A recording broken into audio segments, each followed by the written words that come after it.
Okay guys, hope you are doing well. ये part 2 है मेरा। पार्ट 1 में आपने देख लिया था कि ये स्ट्रक्चर यहाँ तक मैंने क्लाइंट फर्स्ट को यूज़ करते हुए किस तरह डेवलप किया था। अब पार्ट 2 है। पार्ट 2 में मैं आपको नेक्स्ट और बताऊंगी कि किस तरह से आपने ये पैराग्राफ लेना है, किस तरह से आपने ये बटन्स लेना है, किस तरह से बॉर्डर लेना है, किस तरह से आपने इनके कलर चेंज करने हैं। फ़ॉन्ट पे फ़िलहाल मैं नहीं जाऊँगी। बाकी चीज़ें हम इस चीज़ में डिस्कस कर सकते हैं कि कलर्स वगैरह हम डिस्कस कर लेते हैं, इसका साइज़ हम डिस्कस कर लेते हैं एंड सो ऑन। ओके, तो पार्ट 1 अगर आपने देखा हो तो यहाँ तक हमने कहा था कि हमारी हेडिंग 2 होगी और हेडिंग 2 मैंने कॉपी कर ली थी। अब बात आ जाती है इसकी साइजिंग और कलर पे। फ़ॉन्ट को फिलहाल के लिए मैं छोड़ रही हूँ। फ़ॉन्ट में अपने किसी नेक्स्ट लेक्चर में ज़रूर बताऊंगी कि किस तरह से हमने कस्टम फ़ॉन्ट्स ऐड करने हैं। फिलहाल हम कस्टम को फ़ॉन्ट बेसिकली ये होता है। फॉर एग्जाम्पल हम इस फ़ॉन्ट को छोड़ देते हैं, जो फ़ॉन्ट फिलहाल है हम उसी को रहने देते हैं, लेकिन बाकी चीज़ों को हम कॉपी करते हैं। ये है जी 55 पिक्सल। अगेन 54, क्योंकि क्लाइंट फर्स्ट में हमने रैम में काम करना है तो हम 55 पिक्सल को कन्वर्ट करेंगे तो वो 3.4 आती है। ओके, 3.4 आ रही है तो यहाँ से आप हेडिंग को सिलेक्ट करेंगे, ऑल H2 हेडिंग्स को लेंगे। हेडिंग्स को लेने के बाद यहाँ पे 3.4 रैम फॉर एग्जांपल कर लेंगे। उसके बाद यहाँ पे आप देखेंगे फ़ॉन्ट स्टाइल नॉर्मल है, फ़ॉन्ट वेट 350 है। फॉर एग्जांपल फ़ॉन्ट वेट हम 400 कर लेते हैं। तो यहाँ पे आप ये देखें, ये वेट आ रहा है। ठीक हो गया। ये फ़ॉन्ट को अभी फिलहाल के लिए मैं छोड़ रही हूँ, इसको मैं यही रखूंगी जो बाय डिफ़ॉल्ट यहाँ पे आ रहा है। यहाँ पे अगर आप वेट देखें तो वेट मुझे क्या चाहिए, मुझे वेट 400 चाहिए। तो वेट मैंने 400 कर दिया। उसके बाद ये जो 55 था इसको मैंने यहाँ से कन्वर्ट करके यहाँ रैम में कर दिया। अब आ जाती है बारी कलर की। तो अगर आप कलर देखें तो इसका ये डार्क ग्रे कलर यहाँ पे दिया हुआ है। यहाँ से इसको कॉपी करेंगे। कॉपी करने के बाद ये आपका कलर है, आप इसके कलर को चेंज कर देंगे। तो बेसिकली हमने क्या किया, यहाँ से ऑल H2 हेडिंग सेलेक्ट की, क्योंकि ज़्यादातर यही होता है कि वेबसाइट में H2 जिस स्टाइल में चल रही होती है पूरे पेज में H2 स्टाइल एक ही रहता है। तो मैंने H2 को अपना स्टाइल कर दिया। अब मेरे पास जितनी H2 हेडिंग्स पेज में आएंगी वो इसी स्टाइल में आएंगी। ठीक है, यही फ़ॉन्ट आएगा, यही वेट आएगा, यही साइज़ आएगा और यही कलर आएगा। और ये सारी स्पेसिफिकेशंस मैंने बेसिकली कॉपी किए हैं यहाँ फिग्मा के डिज़ाइन से। यहाँ से साइज़ लिया, यहाँ से वेट लिया, यहाँ से कलर लिया। Okay, now I am done with the heading. Next हम मूव करते हैं कि पैराग्राफ। लेकिन अगर आप नोट करें तो पैराग्राफ बिल्कुल हेडिंग की बात नहीं है, बल्कि बीच में थोड़ी सी स्पेस है। और कितनी स्पेस है वो आपको नजर आ रही है कि वो 24 है। अब 24 पिक्सल है, जबकि मुझे 24 किस में चाहिए, मुझे रैम में चाहिए। तो 24 का मतलब है 1.5 रैम।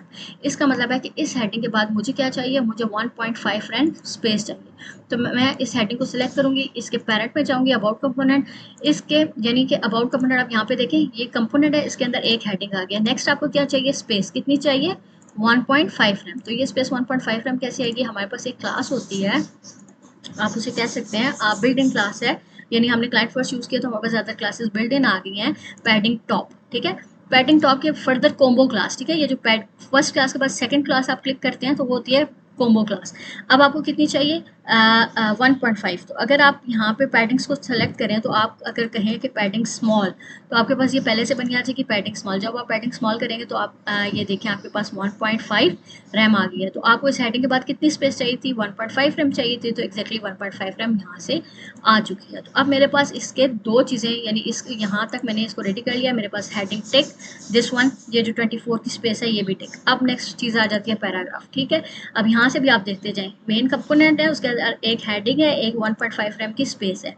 ओके, नेक्स्ट हमारे पास चीज़ आ जाती है क्या, paragraph. Okay, this is the paragraph. अब इस पैराग्राफ को मैं यहाँ से पहले इसके टेक्स्ट को कॉपी कर लेती हूँ। यहाँ से मैंने फिग्मा से इसको कॉपी किया। कॉपी करने के बाद मैंने इसको यहाँ से पेस्ट कर दिया। ओके, अब आप देख रहे होंगे कि थोड़ा सा उससे डिफरेंट है। एक तो फ़ॉन्ट डिफरेंट है, फ़ॉन्ट को हम छोड़ देते हैं, बाकी हम इसकी साइजिंग को फिक्स कर लेते हैं। फॉर एग्जांपल मेरे पास ये 15:12 का साइज है। आप यहाँ से अपनी स्क्रीन साइज चेंज करके अपना रिजल्ट डिफरेंट स्क्रीन साइज पे देख सकते हैं, बड़ी स्क्रीन, छोटी स्क्रीन, ठीक है। ये मोबाइल की स्क्रीन है, इस पर हम बाद में आएंगे। ओके, अब अगर आप यहाँ से आएँ तो एक तो इसका कलर, दूसरा इसका साइज आप इसका देखें 22 पिक्सल है। अगेन हम यहाँ पे आएंगे, 22 लिखेंगे तो 1.375 आ गया, ठीक है। इसका क्या मतलब है कि इस पैराग्राफ का साइज यहाँ पे 1 रैम है, बल्कि कितना होना चाहिए, 1.375। ओके, याद रखिएगा आपने इस पैराग्राफ को डायरेक्टली कोई क्लास नहीं देनी। आप जब भी किसी चीज़ को कोई साइज या कोई चीज़ देते हैं ना, उसकी क्लास बन जाती है। तो आपने डायरेक्टली इस पैराग्राफ को क्लास नहीं देनी।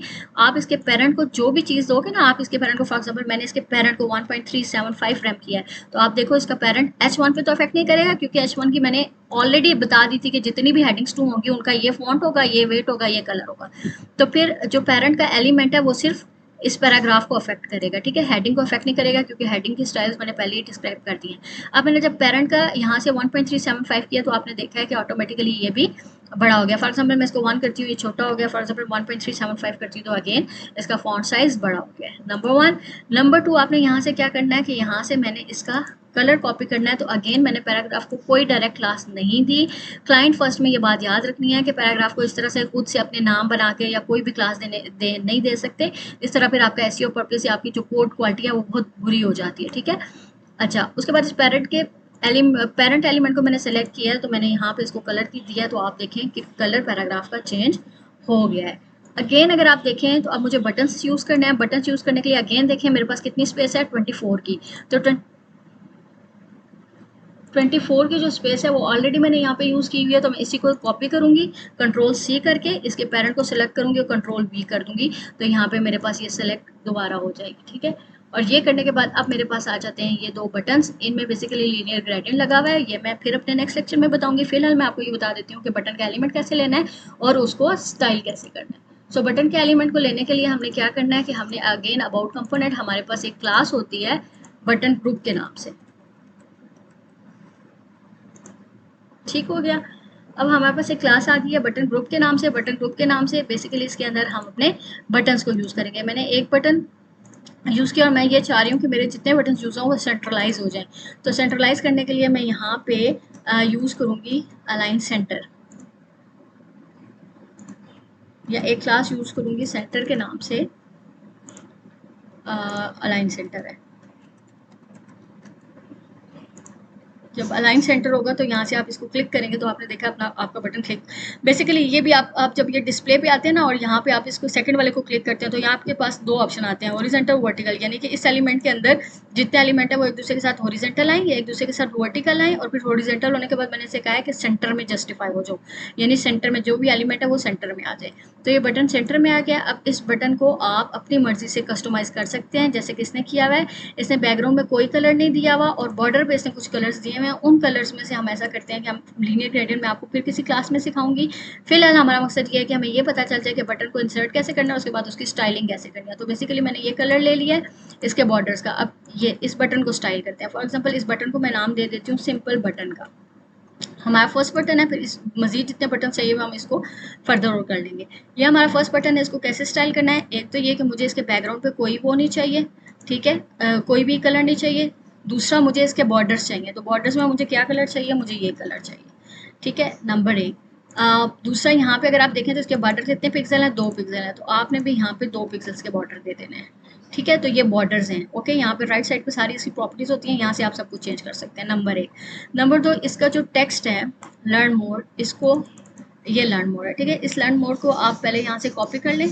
कॉपी करने के बाद आप इसका कलर यहाँ से देख लें और इसका फ़ॉन्ट देख लें। वेट 700 है और साइज़ 13 है। 13 का अगेन मतलब क्या है, 13 का मतलब है 0.813। तो हमने इस बटन का जो फ़ॉन्ट साइज़ है, आपने ये टाइपोग्राफी में जाना है।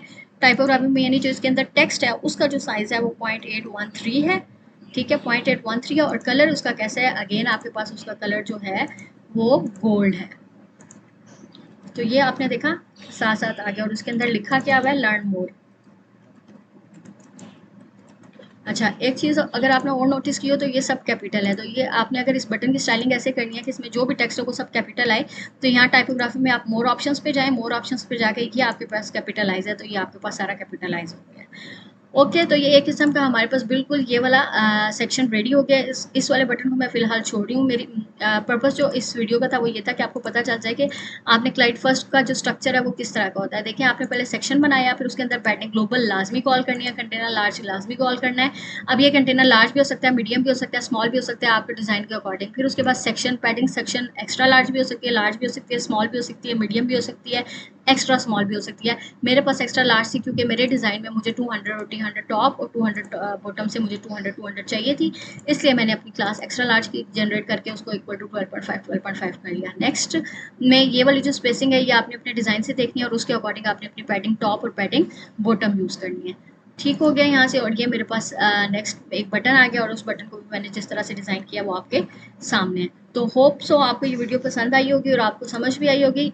अच्छा, एक छोटी सी चीज़ और है कि फॉर एग्जांपल आपने अगर फॉर एग्जांपल मैंने इस हेडिंग के कलर को चेंज करना है, फॉर एग्जांपल मैंने इसकी हेडिंग को भी गोल्ड रखना है, तो मैं यहाँ से क्लास दूंगी टेक्स्ट कलर। तो आपके पास कुछ कलर्स ब्लैक और वाइट आ रहे हैं। अगर आप और भी कोई कलर जनरेट करना चाहते हैं, फॉर एग्जांपल मैं कहती हूँ कि हेडिंग रेड कलर में हो, तो टेक्स्ट कलर आप रेड जनरेट करें और यहाँ नीचे आके आपने इसके कलर को जो भी फॉर एग्जांपल कलर है, फॉर एग्जांपल दिस वन, ठीक है, तो यहाँ से आपने रेड दे देना है। तो आपने ये देखा कि ये रेड हो गया। ठीक है, ये आपने फिग्मा से डिज़ाइन लेना है, फिग्मा से कलर्स वगैरह